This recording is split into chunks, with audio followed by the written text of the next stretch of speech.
नमस्कार, हिंदी के सफ़र चैनल में आपका हार्दिक स्वागत है। मेरी आज की वीडियो का विषय है एक प्रसिद्ध कविता पुष्प की अभिलाषा। पुष्प यानी कि फूल, अभिलाषा यानी कि इच्छा। क्या आपने पहले कभी सोचा कि फूलों की भी कोई इच्छा होगी जैसे हमारी कोई इच्छा होती है? परंतु यह कविता फूलों द्वारा अपनी इच्छा वनमाली को बताते हुए कवि द्वारा लिखी गई है। इस कविता के कवि हैं श्री माखनलाल चतुर्वेदी।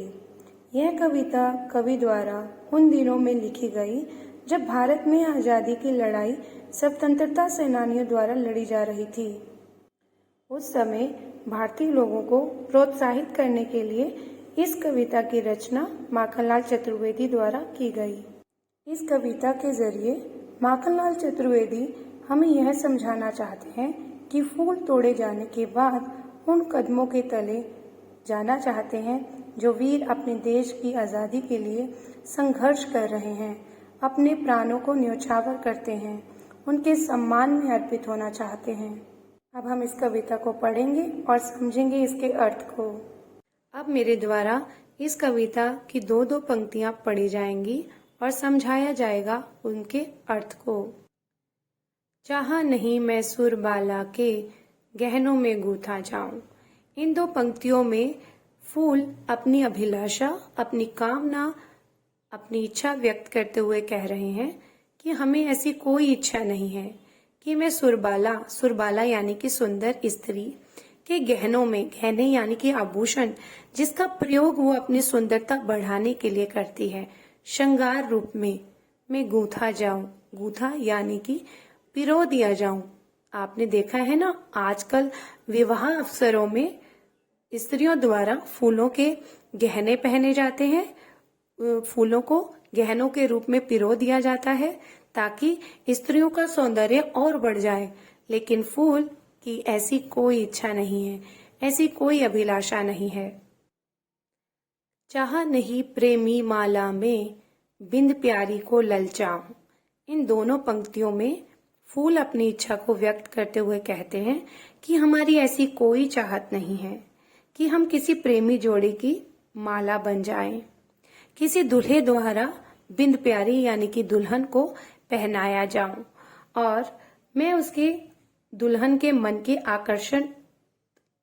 आकर्षित करूं या उसे ललचाऊं कि मैं तुम्हें तुम्हारे दूल्हे द्वारा प्यार के प्रतीक के रूप में पहना दिया गया हूं।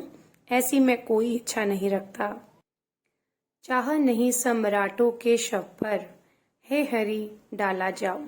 फूल यहाँ पर बताता है कि मेरी ऐसी भी कोई इच्छा नहीं है कि मैं सम्राटों यानी कि राजाओं, बादशाहों, शहंशाहों के शव पर, शव यानी कि मृतक देह, मृतक शरीर पर हे हरि, हे भगवान मुझे डाल दिया जाए, या मैं उनसे सोचूं कि मैं बहुत भाग्यशाली हूँ जहाँ पर मुझे अर्पित किया गया है, मुझे राजाओं की देह पर डाला गया है। इसमें मैं अपना कोई भी सौभाग्य नहीं समझता। मैं ऐसी इच्छा नहीं रखता कि मुझे उन पर गिरा दिया जाए। चाहा नहीं देवों के सिर पर चढ़ूं, भाग्य पर इठलाऊं। फूल कहते हैं मैं ऐसी भी कोई इच्छा नहीं रखता कि मैं देवों यानी कि देवी देवताओं, जिस तरह से आप देखते हैं ना हिंदू धर्म में मंदिरों में जाकर देवी और देवों के पूजन के लिए उनके पास या उनके ऊपर सिर पर मुझे चढ़ाया जाता है, मुझे रखा जाता है। मैं ऐसी कोई इच्छा नहीं रखता कि मैं इतना महान बन जाऊंगा कि मुझे देवों पर चढ़ाया गया है, उनके शीश पर, सिर पर चढ़ाया गया है, जिससे मैं अपने भाग्य यानी कि अपनी किस्मत पर इठलाऊं कि मैं घमंड करूं, इतराऊं कि देखिए मैं कितना भाग्यवान हूं, कितना किस्मत वाला हूं कि मुझे देवों के ऊपर स्थान मिला। मेरी ऐसी कोई इच्छा नहीं है। मुझे तोड़ लेना वनमाली, उस पथ पर देना तुम फेंक। यहाँ पर अब फूल अपनी कामना को व्यक्त करते हुए कह रहे हैं कि वनमाली, हमारी देखरेख करने वाले माली, तुम हमें तोड़ लेना। हमें हमारे पौधे से अलग जब तुम करोगे तो तुम हमें उस पथ पर, उस रास्ते पर फेंक देना, गिरा देना। मातृभूमि पर शीश चढ़ाने, मातृभूमि यानी कि वह जमीन, वह धरती जो हमारी माँ है, जिस देश की धरती पर हम रहते हैं, मातृभूमि पर शीश चढ़ाने, शीश यानी कि सिर, कुर्बानी करने वाले, जिस पथ पर जावे वीर अनेक, जिस रास्ते से हमारी मातृभूमि के लिए सैनिक अपने शीश चढ़ाने जा रहे हैं, अपनी कुर्बानी देने जा रहे हैं, अपने प्राणों को न्यौछावर करने जा रहे हैं, उनके सम्मान के लिए मुझे उस रास्ते पर गिरा देना, उस राह पर गिरा देना जिस राह पर उनके कदम पड़ेंगे, जिस रास्ते से वो वीर बहादुर हमारे देश की रक्षा के लिए आगे बढ़ रहे होंगे। मैं उनके सम्मान के रूप में गिरना चाहता हूँ, उनके कदमों तले गिरना चाहता हूँ। मुझे किसी के ऊपर नहीं चढ़ना, मुझे कोई भी भाग्यवान नहीं बनना।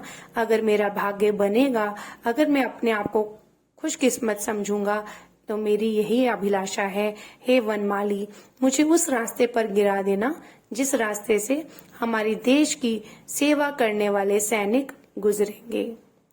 आशा करती हूँ कि यह कविता आपको अच्छी लगी होगी, समझ में आई होगी। अगर अच्छी लगी और समझ में आई तो कृपया सब्सक्राइब कीजिएगा, शेयर कीजिएगा, लाइक कीजिएगा और कमेंट्स कीजिएगा। धन्यवाद।